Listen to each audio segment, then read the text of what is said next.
ఏంటమ్మా ఎవరో వస్తానన్నారు, రాలేదా? వస్తారు ఇంకా రాలా, వస్తారు. భోజనం టైంకి వస్తారా? అవునవును, భోజనం టైంకే అంట.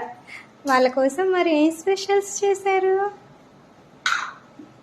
స్మెల్ అయితే బాగా వస్తుంది, ఏదో వెరైటీ చేసి ఉంటారు. ఏ చేసిన స్మెల్ బాగానే వస్తుంది. ఏం చేశారంటే వాళ్ళు కొంచెం నాన్ వెజ్ తింటారంట.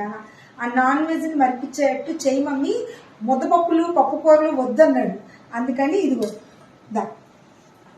అరటికాయ ఫిష్ కర్రీ చేశానమాట.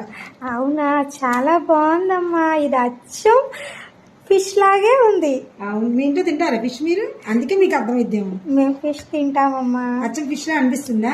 ఓన్లీ మా వాడు ఆర్డర్ చేశాడు అనమాట, బాగా టేస్టీగా చేయాలి, బాగుండాలి అని. అట్లానే బీరకాయ చెక్కు తీయకుండా చేస్తే తప్పదు అనమాట.